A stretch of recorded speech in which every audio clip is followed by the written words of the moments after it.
విన్నారా ఇది? ఈ సోదిని నేనే కాకుండా మీరు కూడా వినండి. నా మామూలు సోది కాదు ఇది, వినండి ఒకసారి.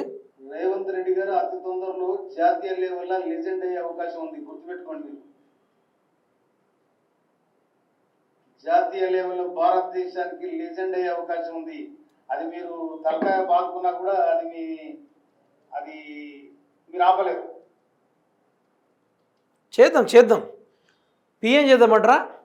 ప్రధాన మోడీని తొలగించేసి రేవంత్ రెడ్డి పెడదామా?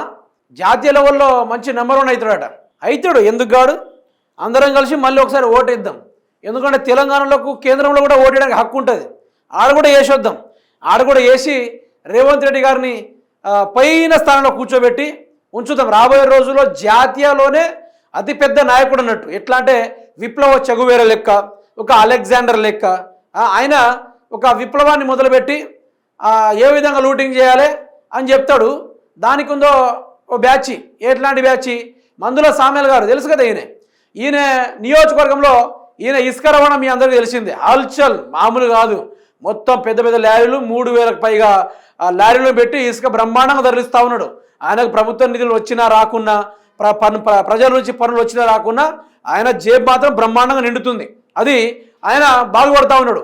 అందులోనూ రేవంత్ రెడ్డి గారి గురించి చాలా గొప్ప వ్యాఖ్యలు కూడా చెప్పారు మనిషి. ఏందని? రాబోయే రోజుల్లోనే జాతీయ అంటే కాలబ్రహ్మం అన్నట్టు ఈయన.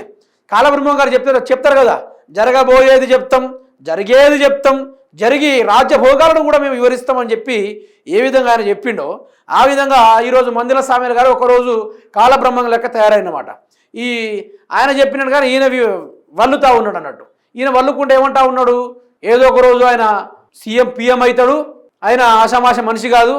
ఏదో బీఆర్ఎస్ పార్టీ గ్రహచారం బాగోలేక వాళ్ళ రాతలో ఈరోజు మీకు ముఖ్యమంత్రి అయ్యే అవకాశం లేదని తెలంగాణ దీవించిర్రు అని చెప్పి కేసీఆర్ గారు సగర్వంగా గౌరవంగా ఆయన ఎర్రవల్లి ఫామ్ హౌస్కి వెళ్ళిపోయిన తర్వాత ఆయన ప్రధానంగా ప్రజలు ఇచ్చిందని స్వాగతించారు.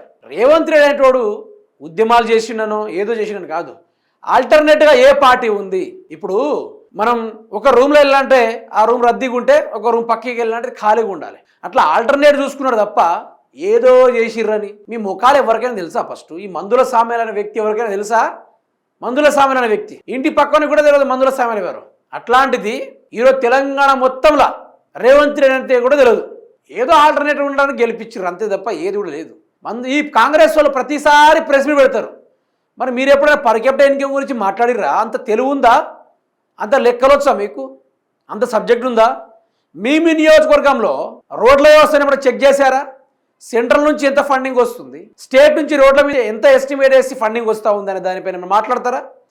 మీ నియోజకవర్గంలో ఎంతమంది ఆశా పెన్షన్లు తీసుకునేటోళ్ళు ఉన్నారు? వాళ్ళ గురించి ఏమైనా మాట్లాడతారా? ఆ లెక్కలేందో మీకు ఏమైనా తెలుసా? ఈరోజు తెలంగాణ రాష్ట్రం నుంచి వదిలే ఈరోజు మీ నియోజకవర్గాల్లో ఎంత పన్ను వసూలు అవుతుంది, ఆ పన్నుల్ని ఏ విధంగా ప్రభుత్వాన్ని కడుతున్నారు, మిగతా వాటిని నియోజకవర్గ అభివృద్ధిలోకి ఎట్లా వాడుకుంటారు, అది ఆ లిస్ట్ ఏమైనా తెలుసా మీకు? అది కూడా తెలియదు. మరి ఏం తెలుసు? ప్రభుత్వం పెట్రోల్కి డబ్బులు ఇస్తుంది, బండిలో కొట్టినామా, రోడ్లు బట్టి తిరిగినామా, అడ్డంగా మైక్ దొరికింది కాబట్టి ఈరోజు మీరు అనుకుంటున్నారు రేవంత్ రెడ్డి గొప్పోడు, రేవంత్ రెడ్డి పెద్ద ఉద్యమకారుడు, రాబోయే రోజుల్లో విప్లవకారుడు, మీరు ఏం చేసినా కూడా ఆయన ఆపలేరు అనుకుంటా మాట్లాడుతూ ఉన్నాడు. అవసరం లేదు. ఓటుకుండేటు కేసులో అందరిని ఆపుతారు, బొక్కలు వేస్తారు. మిమ్మల్ని కూడా బీఆర్ఎస్ పార్టీ అధికారంలోకి వస్తే మీరు చేసిన ఇల్లీగల్ యాక్టివిటీస్ కింద మిమ్మల్ని కూడా జైలు పంపిస్తారు అనేది తెలంగాణ ప్రజానీకం క్లారిటీ మీద వచ్చింది. దాంట్లో తగ్గేది లేదు కదా, ఎంత 1% కూడా తగ్గేది లేదు కదా. అది మీకు అర్థం కావాలి.